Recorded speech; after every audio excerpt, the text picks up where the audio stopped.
कोई अगर आपके महापुरुषों के इतिहास का मजाक बनाकर पूछे कि कौन थे पृथ्वीराज चौहान, तो उन्हें डायरेक्टली बताओ कि तुम्हारे बाप थे पृथ्वीराज चौहान। वही पृथ्वीराज चौहान जिन्होंने अपने जवानी में शेरों के जबड़े तक का फाड़ दिए, वही पृथ्वीराज चौहान जिन्होंने कम उम्र से राज सिंहासन संभाला, वही पृथ्वीराज चौहान जिन्हें शाब्दिक धनुर्विद्या का एक मास्टर कहा जाता है, वही पृथ्वीराज चौहान जिन्होंने सनातन धर्म का झंडा लेके मोहम्मद गोरी को 16 से 17 बार रणभूमि से हकाल दिया और जीवन दान दे दिया, क्या बेटा जा तू जी ले अपनी जिंदगी। ये थे पृथ्वीराज चौहान। राजपूत नियत तो और कायरों पे हाथ नहीं उठाते, अगर कोई उनसे मांग ले माफी उनपे वो तलवार नहीं उठाती, उनके खून में शौर्यता और वीरता और धर्म की आग दौड़ती है, वो कायरों पे हाथ नहीं उठाते।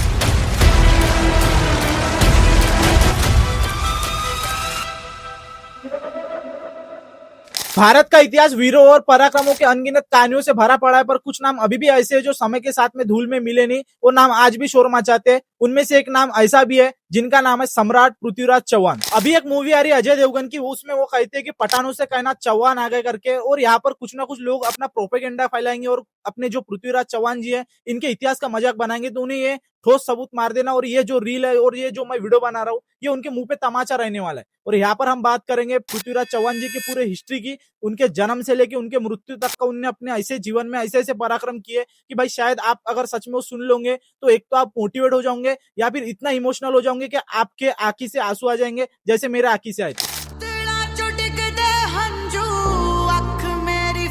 और ये मूवी कोई स्पॉन्सर नहीं है, ये मूवी इनके मुंह पे तमाचा जैसा ऐसे इडियट आके सवाल पूछते हैं। अजय देवगन की आने वाली फिल्म चौहान का टीजर देखा मैंने, जो कि कश्मीर पे बेस्ड है।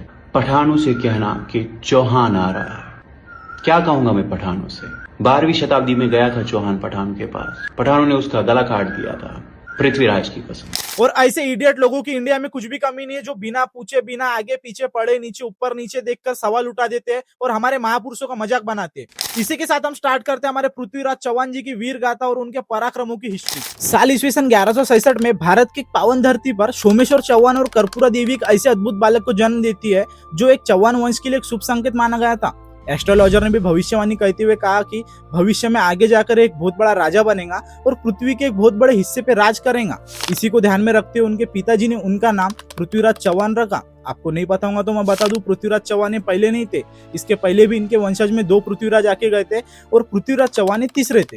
इनका बचपन कोई साधारण राजकुमार की तरह नहीं था। कहा जाता है ना, कूद के पाँव पालने में दिख जाते, ठीक उसी तरह इनके अद्भुत कारनामे इनके बचपन में दिखते थे और इनके पिताजी इनमें नोटिस करते थे। कहा जाता है कि पृथ्वीराज को लैंग्वेजेस की डीप नॉलेज थी, जैसे कि history, mathematics, medicine, military science और फिलोसॉफी जैसे सब्जेक्ट में माहिर थे। और उनकी सबसे बड़ी एक कला थी जिसे कहा जाता है शब्द विधि बाण चलाना। तो नहीं पता होगा शब्द विधि बाण चलाना, तो मैं आपको बताता हूँ। शब्द विधि बाण चलाना उसे कहते हैं जो इंसान आंख पे पट्टी बांधता है, आंख पे पट्टी बांधने के बावजूद कुछ सुनता है, चार को पर पूर्व में यहाँ पर ये इंसान बैठा है और वो वहाँ पर सटीक निशाना लगाता है, उसे शब्द विधि बाण चलाना कहते। और पृथ्वीराज चौहान इसमें एकदम माहिर थे। और ठीक उसी तरह जिस तरह ये पृथ्वीराज चौहान बाण चलाते थे, उसी तरह भाला और तलवार में भी माहिर थे। उनकी ताकत और उनकी निडरता का एक उदाहरण उनके युवा अवस्था में भी दिखता है। जब वो शिकार पर जाते हैं उनके दोस्तों के साथ में, जब उनके आगे खूंखार शेर आ जाता है, उनके दोस्त पीछे हट जाते हैं पर वो वहाँ पर निडरता से खड़े रहते। उनके पास ना कोई हथियार रहता ना कोई साधन रहता है। कहा जाता है कि जब शेर इनके ऊपर में हमला करता है तब ये बिजली की तेजी से उनका गला पकड़ लेते हैं और उनके जबड़े में हाथ डालकर उनका जबड़ा इस तरह फाड़ देते हैं कि उनके ताकत के आगे शेर टिक नहीं पाता है और शेर वही ढेर हो जाता है। और ये घटना सिर्फ शिकार की नहीं थी, पृथ्वीराज चौहान बचपन से ही फेयरलेस, पावरफुल एंड क्लेवर थे। लेकिन किस्मत का इंतहा जल्दी आना था। जब 11 साल के थे पृथ्वीराज चौहान, तब उनके पिताजी की मृत्यु हो जाती है और 11 साल की उम्र में उनके ऊपर में राजपाट की पूरी जिम्मेदारी आ जाती है। और उनके कम उम्र का फायदा उठाते हुए आजू बाजू के जो उनके रिश्तेदार लोग थे, जो उनके पड़ोसी थे, पड़ोसी मुल्क वाले, वो उनके मुल्क के ऊपर में कब्जा करना चाहते थे, उनके गढ़ किलों पे कब्जा करना चाहते थे। कहा जाता है ना, हरदम से अपने ही गद्दार आए हैं और इस बार भी ऐसा कुछ होता है। आखिरी में आप सुन के शायद से आप इमोशनल हो जाएंगे, यहाँ पे भी अपनी गद्दार निकलते। स्टोरी में आखिरी तक का बने रहने। और इसी संकट की घड़ी में उनके माता जी कर्पूरा देवी ने पूरे राजपाट की डोर संभाली। हालांकि हमारे महाकाव्य के अनुसार माना जाता है कि पृथ्वीराज जी के जो पिताजी थे सोमेश्वर चौहान, इनकी मृत्यु नहीं हुई थी। इन्होंने संन्यास ले लिया था और खुद इन्होंने पूरा राजपाट और सिंहासन पृथ्वीराज चौहान को सौंप दिया था और ये वहां से निकल गए। इसके बाद कर्पूरा देवी को देखकर उन्होंने राजपाट की डोर संभालना सीखा। उसके बाद में गवर्नर में माहिर हो गए। जिस प्रकार ये फैसले दरबार में करते थे, इनकी तारीफ करते लोग थकते नहीं थे। लेकिन माँ के आंचल में रहकर तो राज्य संभाला नहीं जा सकता था ना। जो उम्र में बच्चे खेलकूद करते हैं ठीक वही उम्र में पृथ्वीराज चौहान ने पूरे राज्य की कारभार की डोर अपनी जिम्मेदारी कंधे पर ले ली थी। सत्ता संभालते समय प्रूफ हो गया था कि उन्हें उनके दुश्मन से ज्यादा उनके अपनों से खतरा है। पृथ्वीराज के चाचा वैर्यराज का जो बेटा था नागा अर्जुन, वो होता कुछ ऐसा है कि पृथ्वीराज चौहान का कम उम्र का फायदा उठाते हुए उनके राजपाट पर हमला करता है और वो गद्दी छीन लेता है। गुड़गाम का किला, जिसे आज गुरुग्राम के नाम से जाना जाता है, उसी किले को हथिया लिया था और वो राज सिंहासन पे कब्जा कर लिया था। कहा जाता है कि पृथ्वीराज ने तभी भी हार नहीं मानी थी। उनके कम उम्र पर उन्होंने पैदल घोड़सवारी यात्रा लेकर गए थे, कुछ हाथी लेकर गए थे, ढाल तलवारें लेकर वो सेना से वहां पर किले पे पहुंचते और किले को चारों तरफ से घेर लेते। पृथ्वीराज महाकाव्य के अनुसार उन्होंने नागा अर्जुन के सैनिकों को पकड़कर उनके सिर काटकर अजमेर के किले के दीवारों पर लटका दिए थे। हालांकि नागा अर्जुन वहां से भाग निकला था, पर योजित उन सब लोगों को एक चेतावनी थी कि भले ही पृथ्वीराज चौहान उम्र से कम है, लेकिन उनकी सत्ता को चुनौती देना एक आत्मघाती ठहर सकता है। इसके बाद उन्होंने अपने ग्रेट एम्पायर का एक्सपेंशन भी किया। उसके बाद भदान खास की विद्रोह को खत्म करते हुए, जिनकी टेरिटरी हरियाणा के भिवानी, शेवारी, अलवारा तक फैली हुई थी। भदान खास की जीत इसलिए भी इम्पोर्टेंट थी क्योंकि वो भदान खास दिल्ली के रास्ते में आता था और कहा जाता है कि 1150 से 1164 के बीच में पृथ्वीराज चौहान के चाचा वैर्यराज ने वो किला जीत लिया था। इसलिए जब पृथ्वीराज चौहान ने गद्दी संभाली थी तब उन्हें दिल्ली जीतने की कोई आवश्यकता नहीं थी। वो दिल्ली उनके राज्य का पहले से हिस्सा था। इसके बाद पृथ्वीराज चौहान ने दिल्ली को दूसरी राजधानी बना लिया था। उन्होंने दिल्ली में किला रायपितोरा बनवाया, जो कैपिटल के लिए बहुत ही इंपॉर्टेंट था। जिसके बाद पृथ्वीराज चौहान भारत में कई दिशाओं में राज्य किए, बहुत सारे साम्राज्य स्थापन किए। किले जैसे राजस्थान के कई दिशाओं में शामिल हो गए थे, जैसे वेस्टर्न उत्तर प्रदेश, नदान मध्य प्रदेश, सदान पंजाब शामिल हो गए थे, आप समझ सकते हैं। और उसके बाद वो अपने समय के सबसे बड़े शक्तिशाली और सबसे बड़े राजा घोषित हो गए थे। इसके बाद कई हानिकारक युद्ध हुए। उसके दौरान पृथ्वीराज की एक राजनीतिक दुश्मनी सामने आती है, जहाँ कहा जाता है कि दुश्मनी कन्नौज के घड़वाल राजा जयचंद के साथ थी। दोनों ही राजा अपने अपने साम्राज्य को दूर दूर तक का फैलाना चाहते थे, इसलिए उनकी दुश्मनी थी। माना जाता है कि जयचंद दिल्ली की गद्दी पर अपना अधिकार मानते थे, क्योंकि दिल्ली पर कभी जयचंद के नाना आनंदपाल तोमर का कब्जा हुआ करता था और चौहानों ने उन्हें छीन लिया था। इसीलिए ये दुश्मनी चलती आ रही थी। पृथ्वीराज रहस्यों के अनुसार यह दुश्मनी तब और गहरी हो जाती है जब जयचंद की बेटी सहयोगिता की एंट्री इस कहानी में होती है। कहती है कि सहयोगिता मतलब जयचंद की बेटी पृथ्वीराज के बहादुरी के किस्से सुन सुनकर उनसे प्रेम करने लग गई थी और उसी समय उनने मन बना लिया था कि मैं शादी सिर्फ करूंगी तो सिर्फ पृथ्वीराज चौहान से ही करूंगी। जब ये बात जयचंद तक का पहुंचती है तब वो एकदम आग बबूला हो जाता है। अगर ये शादी पृथ्वीराज चौहान से होती उनके बेटी की, तो ये सबसे बड़ी बदनामी मानी जाएगी जयचंद की। और इसी बदनामी का बदला लेने के लिए जयचंद एक चाल रचता है और चाल ये ऐसी थी कि वो एक भव्य स्वयंवर को आयोजित करता है। आप सभी को नहीं पता होगा स्वयंवर क्या होता है, तो मैं आपको बता दूं। स्वयंवर एक प्राचीन परंपरा है जिसमें पूरे राज्य के राजकुमारों को वहां पर बुलाया जाता है दरबार में और अपने बेटी को वहां पर खड़ा किया जाता है। और जब बेटी को जो वर पसंद आता है वो वहां पर जाके उसे हार पहनाती है और उससे शादी कर लेती है। और होता कुछ ऐसा है कि उसकी बदनामी करने के लिए जयचंद पूरे राजकुमारों को बुलाता है सिवाय पृथ्वीराज चौहान के, और बदनामी का बदला लेने के लिए पृथ्वीराज चौहान का वो एक पुतला बनाते हैं। और पुतला बनाने के बाद में जहाँ पर चौकीदार खड़ा होता है, चौकीदार के जगह पे उसका पुतला खड़ा कर देते हैं। जैसे तैसे खबर पृथ्वीराज चौहान को पता चलती है। पृथ्वीराज चौहान को खबर पता चलने के बाद में वो कैसे गुप्त वहां पर पहुंचते हैं और वहां पर किसी को नहीं पता होता है कि वो वहां पर पहुंचे करके। और जब स्वयंवर की बारी आती है, जब पूरे राजकुमार बैठे होते हैं, जब उनकी बेटी सहयोगिता हार हाथ में लेती है, वो सबको नजरअंदाज करते हुए सीधा जाती है पुतले के पास में और वो उस पुतले को हार पहनाती है।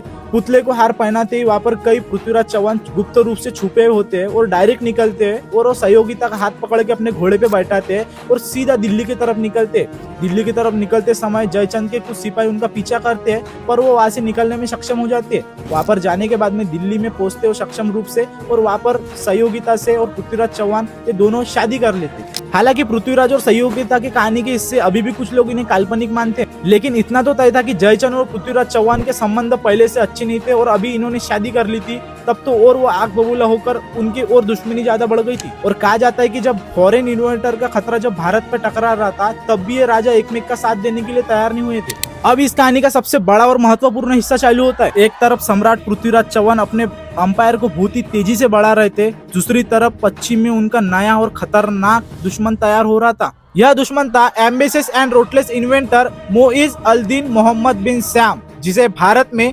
मोहम्मद गोरी के नाम से जाना जाता था। मोहम्मद गोरी घुर्द डायनेसिटी का रूलर था। इस समय का जो अफगानिस्तान है वो समझ सकते हो आप। और मोहम्मद गोरी भारत में सिर्फ लूटपाट करने वाला नहीं था, इसका मकसद था पूरे भारत पे कब्जा करना और पूरे भारत को हरा करना। आप समझ सकते हैं कितना खतरनाक हो सकता था उस टाइम पर।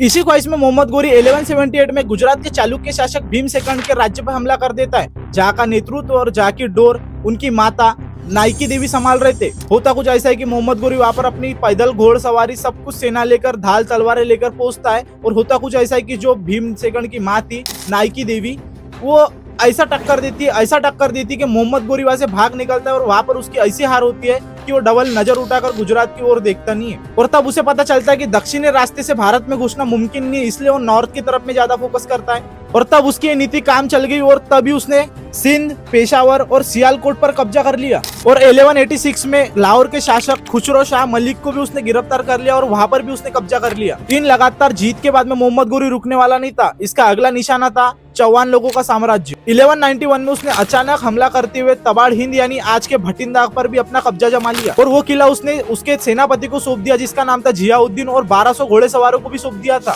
मोहम्मद गोरी का भटिंडा पे कब्जा करना एक सीधी चुनौती थी पृथ्वीराज चौहान के लिए, और इसी को देखते पृथ्वीराज चौहान ने एक विशाल सेना तैयार की, और उसमें घोड़सवार, हाथी, उसके बाद में पैदल, धनुष्य बाण, तलवार, हाथी, घोड़े, समझ सकते कि आप ऐसी एक सेना तैयार की। 1191 में हरियाणा के तराइन मैदान में पृथ्वीराज चौहान और मोहम्मद गोरी एकदम आमने सामने भिड़े। दोनों ही सेनाओं के अपने अपने स्ट्रिंग थे, जैसे कि मोहम्मद गोरी की सेना में तीरंदाज और घोड़सवारी वाले एक फास्ट नेतृत्व करने वाले सेनापति और सिपाही थे, और दूसरी तरफ पृथ्वीराज चौहान की सेना मुख्य रूप से पैदल सेना थी, और उनके पास में हाथियों की शक्ति थी। तो उनकी सेना आमने सामने की लड़ाई लड़ने में कभी नहीं पीछे हटती थी। युद्ध की शुरुआत में मोहम्मद गोरी की सेना ने दूर से ही पृथ्वीराज चौहान के सेना के ऊपर में तीर से बाण चलाना स्टार्ट कर दिया।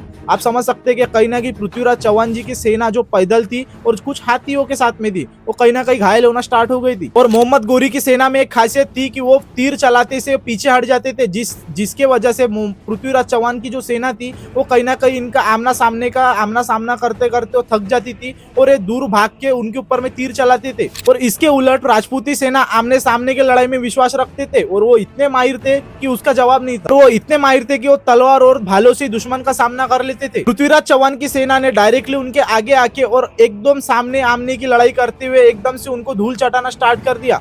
पृथ्वीराज चौहान की सेना ने ऐसा मुंह तोड़ जवाब दिया कि मोहम्मद गोरी की सेना एकदम से अचानक से भड़बड़ा उठी, और उनको पता नहीं चला कि भाई ये हमारे साथ में क्या हुआ, इन्होंने डायरेक्ट हमारे ऊपर में वार कर लिया। होता कुछ ऐसा है कि पृथ्वीराज चौहान की सेना मोहम्मद गोरी की सेना को ऐसा भगाती है, ऐसा मार मार के भगाती है कि जो मोहम्मद गोरी की सेना थी वो पीछे हटने लग गई थी, और कुछ सेनापति और कुछ सिपाही तो वहां से भाग निकले थे। और पृथ्वीराज चौहान के सेना के विशालकाय हाथी जो महाबलशाली थे, उन्होंने भी कहीं कसर नहीं छोड़ी, उन्होंने भी अपना सामना करते हुए मोहम्मद गोरी के सिपाहियों को ऐसा कुचला कि आधी सेना वैसी डर के पीछे हट गई। और युद्ध के बीच अपने सैनिकों को रिकॉग्नाइज करते हुए मोहम्मद गोरी सामने आता है अपना भाला लेकर। उसका सामना राजपूती कमांडर और दिल्ली के गवर्नर गोविंद राय शाह से हुआ। मोहम्मद गोरी ने गोविंद राय के ऊपर में अटैक किया, और गोविंद राय ने उन पे पलटवार करते हुए उनको ऐसा घायल किया कि वो घोड़े से गिर पड़ा, और घोड़े से गिर पड़ते से कुछ उनके सेनापति ने उसे उठाया और कहीं ना कहीं सुरक्षित जगह पर ले पहुंचे। और अपने सेना को पीछे हटते देख गोरी के सेना के पूरा का पूरा मयार टूट गया, और वो पीछे हटने लगे, और मोहम्मद गोरी भी एक कोने में चुपचाप छुपा हुआ था। पृथ्वीराज चौहान की सेना ने तबाड़ हिंद को फिर से कैप्चर कर लिया, और मोहम्मद गोरी वहां से हार होने के वजह से ऐसा भाग निकला कि वो वापस नहीं आया, और उसकी सेना भी वहां से भाग निकली थी। लेकिन इस जीत के बाद पृथ्वीराज चौहान ने एक ऐसी राजनीतिक और रणनीतिक भूल की जिसका बदला पूरे भारत को आगे जाके चुकाना पड़ा। माना जाता है कि सम्राट पृथ्वीराज चौहान जी ने मोहम्मद गोरी को 16 से 17 बार युद्ध में हराया था, और 16 से 17 बार भी उन्होंने उसे जीवन दान दे दिया था। कहा जाता है कि ये राजपूतों का वार एथिक्स और जेनरोसिटी का प्रतीक है। वो नियत दुश्मन पे वार नहीं करते थे, अगर कोई उन्हें माफी मांग ले तो उसे वो जीवन दान दे देते थे। इसे इतिहास में पृथ्वीराज सिंड्रोम कहते हैं। लेकिन यही दया की भावना आगे जाकर ऐसी आत्मघाती ठहरती है जिसका बदला पूरे राजपूती सेना को चुकाना पड़ता था। पृथ्वीराज चौहान से बार बार हारने की वजह से मोहम्मद गोरी अपमानित होकर अपने शहर लौट गया था गजनी। उसने वहां पर जाकर उसके कैप्टन और ऐसे लोगों को वहां पर अपमानित किया और डिमोटिवेट किया कि भाई तुम नामर्द है, ऐसा वैसा। अभी समझ सकते कि ये भाषा में मैं कैसे बात कर रहा हूँ, कि उन्होंने ऐसा वहां पर जाके वो मोटिवेट किया, उनको गालियां दी कि भाई तुम मर्द नहीं है, तुम नामर्द के बच्चे, तुम वहां से युद्ध छोड़ के भाग आए, ऐसा वैसा। और उसने उसकी सेना फिर से तैयार करना स्टार्ट कर दी। और मोहम्मद गोरी ने कसम खाई कि जब तक का वो अपने हार का बदला नहीं लेगा तब तक का वो अपने अय्याशी भरी जिंदगी से दूर रहेगा। इस बार मोहम्मद गोरी ने अपनी सेना को तैयार किया, पर इस बार कुछ अलग था। उसने ऑर्गेनाइज किया, अपनी सेना को तैयार किया डिसिप्लिन, मोबिलिटी और डिस्प्रेशन के साथ में। आप समझ सकते कि भाई वो इस बार फुल तैयारी से आने वाला था। और होता कुछ ऐसा ही कि 1192 2 में मोहम्मद गोरी फिर से वापस आता है और फिर से भटिंडा के ऊपर में कब्जा कर लेता है, जिसे सिर्फ 1 महीने पहले ही चौहानों ने कब्जा कर लिया था। इस खबर से पृथ्वीराज चौहान गुस्से से उबर उठे। उन्होंने फिर से अपनी सेना तैयार की, लेकिन इस बार उनकी सेना पहले से थोड़ी कमजोर थी, क्योंकि उनके कुछ सेनापति कुछ अभियानों में लगे थे और कई मुल्कों में जाकर वो अभियान निभा रहे थे। इस बार उनकी सेना थोड़ी सी कमजोर थी, ऐसा भी कह सकते। और तराइन के मैदान में फिर एक बार दोनों सेनाएं एकदम आमने सामने थी। पृथ्वीराज चौहान ने गोरी को संदेश भेजा, अगर तू बिना लड़ाई के वापस चले जाता है तो तुझे माफ कर दिया जाएगा, अगर तू नहीं जाता है तो तुझे मिट्टी में ढेर कर दिया जाएगा। और ये सुनते हुए मोहम्मद गोरी ने वहां पर एक जाल बिछाया और कहा कि इसका फैसला मैं मेरे भाई से लेकर करूंगा। इसी धोखे ने पृथ्वीराज चौहान को एकदम गलत धोखे में डाल दिया। और इसी दौरान मोहम्मद गोरी अपनी सेना तैयार कर रहा था और चौहान सेना के ऊपर में नजर रख रहा था। और इसी धोखे ने पृथ्वीराज चौहान को गलतफहमी में डाल दिया और उनकी सेना निश्चिंत हो गई और युद्ध के मैदान में लड़ने के लिए जैसे तैसे तैयार हो गई। और यही उनकी सबसे बड़ी भूल होने वाली थी। तो मोहम्मद गोरी को पता था कि राजपूत आमने सामने के लड़ाई में बहुत ही माहिर है और वो हर बार आमने सामने की लड़ाई करते हैं। मोहम्मद गोरी जाल कुछ ऐसा बिछाता है। मोहम्मद गोरी ने इसी बात का फायदा उठाते हुए उसकी सेना को कुछ टुकड़ों में बांट दिया और कहा कि तुम दूर से उनके ऊपर में हमला करना और पीछे हट जाना। जब वो दूर से हमला करेंगे और तब तुम्हारे ऊपर में वो डायरेक्टली अटैक करेंगे तो तुम पीछे लौट जाना और पीछे लौटने के बाद में फिर से अटैक करना, क्योंकि जो पृथ्वीराज चौहान जी की सेना थी वो पैदल थी, कुछ हाथी थे और कुछ घोड़े थे और वो एक आमने सामने की लड़ाई लड़ने में सक्षम थे और माहिर थे। यही मोहम्मद गोरी की रणनीति काम कर गई। जैसे पृथ्वीराज चौहान की सेना आमने सामने की लड़ाई करने में सामने आई, वैसी मोहम्मद गोरी की सेना पीछे भाग गए और पीछे से उन्होंने तीर चलाना स्टार्ट कर दिया।